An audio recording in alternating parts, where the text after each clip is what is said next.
Yo, what's up mga bossing? Caps Rock here.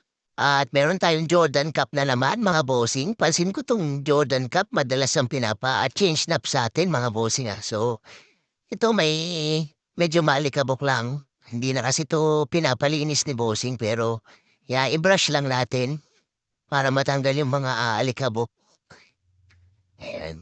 Tapos, tanggalin natin yung lumang snap na sira. Ayan, yung sirang snap. Gamit lang tayo ng gunting, yung matulis mga bossing, yan ang ginagamit ko, maliit na gunting lang. Para baklasin yung tayo dito sa may loob. Ayan, ganyan na Kailangan matalas mga boss para hindi kayo mahirapan. And then, yan, pag okay na, yun. Pero siyang kasama ang maliit na tag na rubber. Yan, ibabalik natin mamaya yan. Itong kabila naman, tanggalin naman natin yung kabilang side. Ayan.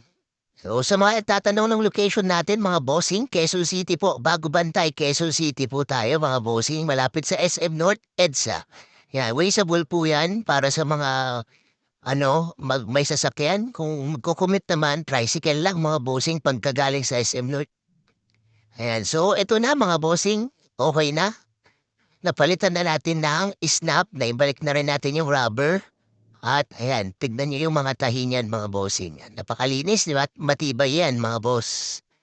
Ayun, sa mga hindi po pala naka-like and follow sa ating page, please like and follow mga bossing.